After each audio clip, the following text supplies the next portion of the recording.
वसुदेवसुतं देवं कंसचाणूरमर्दनं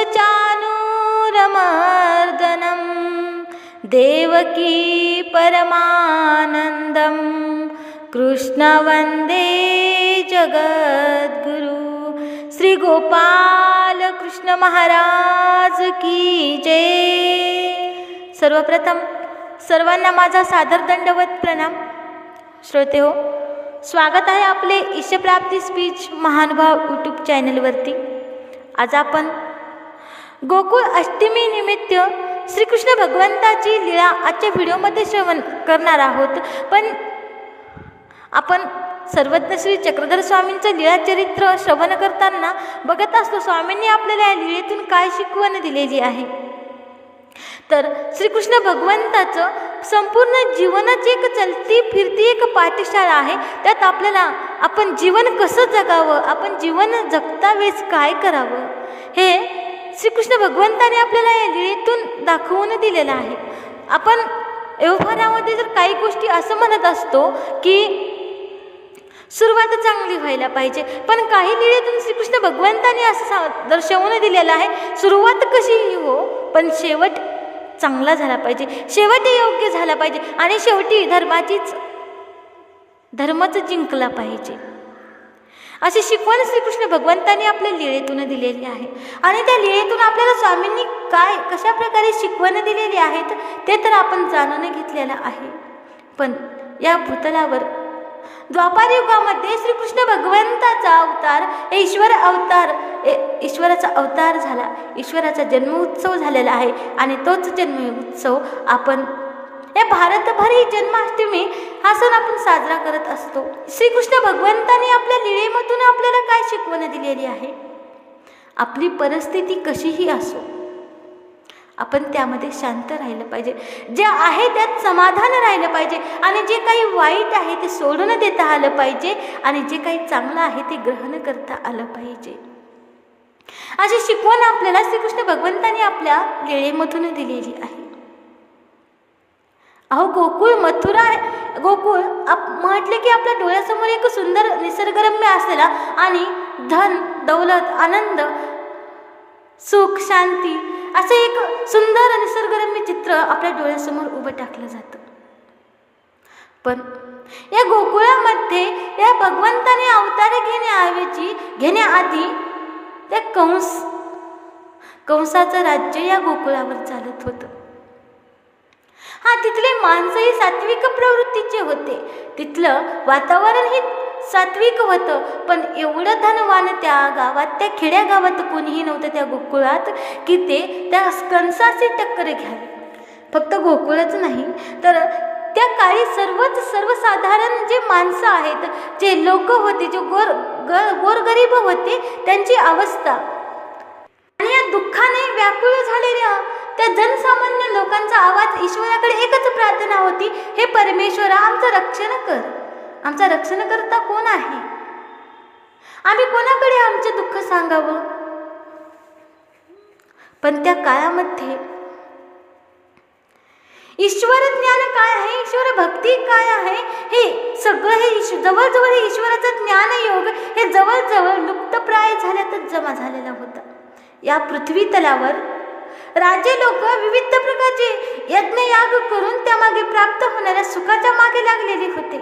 अहो इंद्राच्या दरबारात आपल्याला मानाचं स्थान मिळावं या एकाच ध्येयाने प्रेरित होऊन जणू त्यांच्यात यज्ञयागाची चढावड लागलेली होती। वेगवेगळ्या प्रकारे चांगल्या प्रकारे उत्तम प्रकारे यज्ञयाग करण्याची चढावड पूर्वी त्या राजलोकामध्ये लागलेली होती। पण हे सामान्य लोक त्या अधिकारापासून त्या भक्तीपासून वंचित राहत होते। हे परमेश्वराला याची खंत वाटत होती। परमेश्वर सगळ्या जीवावर एकसारखीच कृपा करत असतात।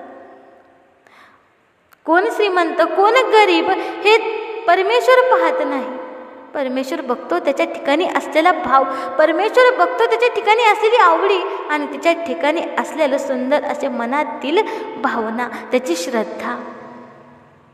पण हे राज्य लोक असे यज्ञयाग करून आपल्याला या इंद्राच्या दरबारामध्ये योग्य प्रकारे सुख भेटावं, इंद्राच्या दरबारामध्ये आपल्याला त्याचं मानाचं स्थान भेटावं याची चढावड पूर्वीच्या काळी या राज्य लोकांमध्ये लागली होती. पण ईश्वर भक्ती काय असते हे त्यांना अजून माहिती नव्हतं. आणि इकडे यज्ञयाग करायचे आणि इकडे सर्वसाधारण गरीब अशा माणसावर, अशा लोकांवर ते अत्याचार करीत असत. अशा प्रकारे तिथं चढावड लागली आणि ऋषी मुनी तर ते विविध प्रकारची आराधना करून खडतर अवघड असे तपश्चर्याचे मोल देऊन आपल्या आराध्य देवतांना वश करण्यात मग्न होते. दुसरीकडे उरल्या सुरल्या सतधर्माचे उच्चाटन करणाऱ्या पाशवी आणि आसुरी प्रवृत्तीच्या लोकांनी धमाकूळ घालीत होते. त्यांना जरबंद ठेवण्याचं धैर्य पृथ्वी तलावर या कोणातच नव्हते. म्हणून ईश्वराला या भूतलावर अवतार घ्यायचा होता, अवतार धारण करायचा होता, या जीवाला ज्ञान देण्यासाठी, काय योग्य आहे हे सांगण्यासाठी. आणि इथे योग्य वेळ, योग्य जागा, योग्य ठिकाण परमेश्वर शोधत होते. कुठे घ्यावा अवतार आपण, कोणाच्या उदरी हा जन्म घ्यावा. योग्य स्थळ शोधू लागलाच तेव्हाच मथुरापती उग्रसेनच्या पुत्राने म्हणजेच कंसाने आपल्या पित्याला कारागृहात टाकून त्या मथुरेचं राज्यावर आपल्या स्वतःची सत्ता या कंसाने करून घेतलेली होती. आणि आता काय मग, कंस राजा झाला होता. त्यांनी आपल्या पित्याला त्यांनी कारागृहात टाकलं होतं आणि स्वतः राजा होऊन बसला होता. आता ते लोकांवर अत्याचार करीत होता. सर्वसाधारण माणसाला, गोरगरिबांना तो त्रास देत होता. आणि तितक्यात आपली लाडकी बहीण म्हणजे कंसाची एकुलती एक लाडकी बहीण देवकी माता, आता त्याची लग्नाची वेळ आलेली होती. त्याला विवाह करून द्यायचा होता. तेव्हा त्याच्या डोळ्यासमोर आपला मित्र वसुदेव आपल्या बहिणीसाठी योग्य साथीदार आहे असं त्याला वाटायला लागलं. त्यांनी देवकी माता आणि वसुदेव यांचा विवाह पार पाडला आणि आपल्या लाडक्या बहिणीची डोली स्वतः आपल्या खांद्यावर उचलून आपला तो भाऊ कंस, ते राजा जो लोकांवर अत्याचार करतो, तो देवकी मातेची डोली उचलून आपल्या स्वतःच्या खांद्यावर घेऊन तिला वाट लावायला निघालेला आहे. तेवढ्यात काय होतं, आकाशवाणी होती.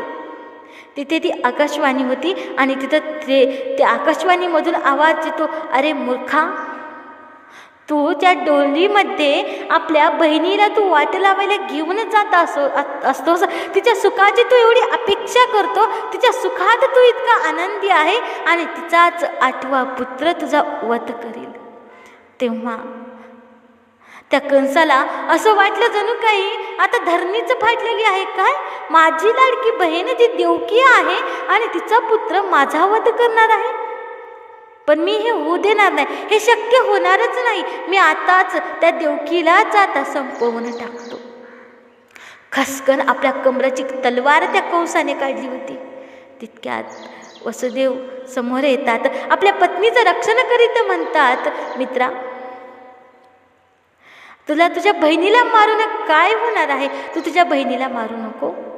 तेव्हा तो वसुदेवावर तलवार उचलतो. तेव्हा हे एकच मारणं किंवा जीवाशी मारून घेणं हे एकच पर्याय नाही, आपण काहीतरी योग्य पर्याय निवडू ना. तेव्हा वसुदेव कंसाला म्हणतो, माझी जी काही संतान होईल मी तुझ्या ताब्यात देऊन टाक. हे दुःख खूप होतं, पण आता या ठिकाणी त्यांना आपल्या पत्नीचं रक्षण करायचं होतं. वसुदेवला आपल्या पत्नीची, देवकी मातेची काळजी होती, त्या पोटी ते म्हणतात. तेव्हा कंस म्हणतो, हो हे पण ठीक आहे, पण मी तुमच्यावर विश्वास कसा ठेवू की तुम्ही मला तुमची संतान झाली की माझ्या ताब्यात देऊन टाकाल. मग त्यावर पर्याय काय आहे. तेव्हा या कंसाने आपली सत्शील भगिनी देवकी मातेला तिच्या सौभाग्यासहित कारागृहात अडकून त्या मथुरेचे राज्य बळकवले होते आणि पुन्हा ते मथुरावर राज्य करत होता. आणि देवकी मातेला आणि वसुदेवाला त्या कारागृहात टाकून दिलं होतं.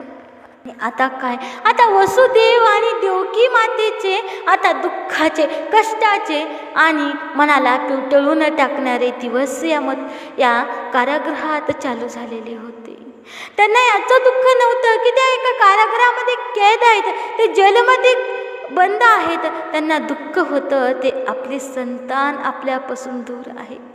अहो दूरच नाही हो, डायरेक्ट त्या संतानाला तो कंस, तो दृष्ट कंस स्वतः त्यांच्या डोळ्यासमोर त्यांना जीवाशी मारून टाकत होता. देवकी माता अतिशय दुःखी होत्या आणि असं करून 7 पुत्राचं वध त्या कंसाने त्या देवकी मातेचा केलेला होता. आता काय करावं? हे दुःख तरी सांगावं तरी कोणाला, आणि त्या ईश्वराशिवाय आता प्रार्थना तरी कोणाला करावी? देवकी माता या दुःखाने व्याकुळ झालेली होती, कुठेही दिशा दिसत नव्हती. पण मागच्या जन्मीचं त्यांचं पुण्य होतं.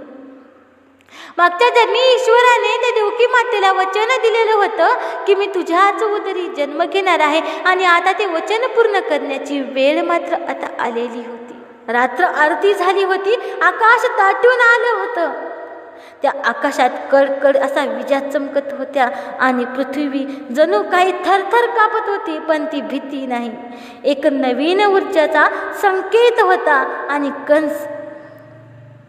त्या कंसाच्या कारागृहात बंद असलेले ते वसुदेव आणि देवकी होते. आता काय?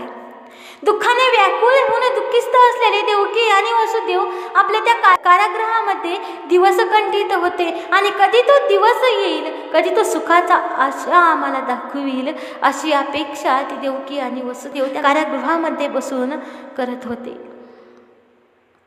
काय? आता वेळ आलेली होती त्यांच्या सुखाची, आता वेळ आलेली होती त्यांचे कष्ट संपण्याची. अर्धी रात्र झाली, आकाश दाटून आलं होतं, कडकड विजा त्या आकाशात चमकत होत्या आणि पृथ्वी जणू काही थरथर कापत होती, पण ती भीती नव्हती. ते एक नवीन ऊर्जा होती, ते एक नवीन चांगला संकेत होता. कंसाच्या त्या कारागृहामध्ये बंद असलेले देवकी आणि वसुदेव हे दुःखी होते, आणि आता ती वेळ आली होती जी आषाढ मास कृष्ण पक्ष अष्टमी तिथी वेळ, अशी अनमोल वेळ, एक अशी अनमोल क्षणात आलेला होता, जसं श्वास आपला थांबवून ठेवलेला होता. अहो देवकीच्या चेहऱ्यावर दुःख, मनात भीती आणि डोळ्यात अश्रू होते आणि अंतकरणात श्रद्धा होती. आणि वसुदेव हे दुःखामध्ये डुबून गेलेले होते. सज्जन हो, त्या रात्री मात्र एखाद्या साधारण बालकाचा जन्म नाही होणार होता, तर परमेश्वराचा जन्म होणार होता. ईश्वर अवतार धारण करणार होते. देवकी मातेच्या मनामध्ये दुःख होतं, त्यांच्या मनामध्ये दुःख दाटून आलं होतं, कारण त्यांना माहिती होतं आता ह्या पुत्राने जसं पुत्र जन्माची वेळ येत होती तसं देवकी माता दुःख करत होती. आता माझ्या याही बालकाला तो दृष्ट कंस मारून टाकेल. पण तेव्हाच या ईश्वर अवताराने अवतार धारण केला आणि एक सुंदर तेजस्वी बालक त्या देवकी मातेच्या उदरामध्ये खेळू लागला होता. देवकी मातेने त्याला आपलं कवटाळून घेतलं, ममतेने त्याच्या तोंडावरून हात फिरवला आणि दुःख करू लागली. हसत होती, दुःख करत होती. आपल्या भविष्यावर अश्रू वाहत होती ती आपल्या या दुःखाचे, की आता या बाळ सुद्धा माझ्यापासून हिरावून घेतला जाईल, या बाळाचाही आता प्राणघात होईल. पण ज्यावेळी ईश्वराने अवतार धारण केला का, त्यावेळी त्या कारागृहातील जे पहारेकरी होते ते निद्रेने मूर्छित झालेले होते. थडा सगळे त्या कारागृहाचे गेट असे उघडे, कुलप तुटून ते गेट आपोआप दरवाजे उघडायला लागले होते. ही सर्वसाधारण घटना नव्हती, तर सगळ्याच या गोरगरीब जे जनसामान्य जे लोक होते त्यांना एक आधाराचं, एक धर्माचं रक्षण करणारा तो परब्रह्म परमेश्वराने अवतार धारण केलेला होता. सगळ्यांच्या सुखाचं रक्षण करणारा तो ईश्वर आता या भूतलावर ईश्वराने आता या भूतलावर अवतार धारण केलेला होता. पण श्रीकृष्ण भगवंत याआधी आपलं अनेक प्रकारे आपली सुधारणा करून, तो ईश्वर आहे ना, तो देव आहे, तो तर एक वेगळ्या प्रकारे सुंदर अशा राजघराण्यात सुद्धा जन्म घेतला असता आणि परिस्थिती बदलून टाकण्याचं धाडस, ही परिस्थिती अशी नको, हे नशीब माझं असं नको, असं हे एवढे करण्याचं सामर्थ्य त्या ईश्वराजवळ होतं.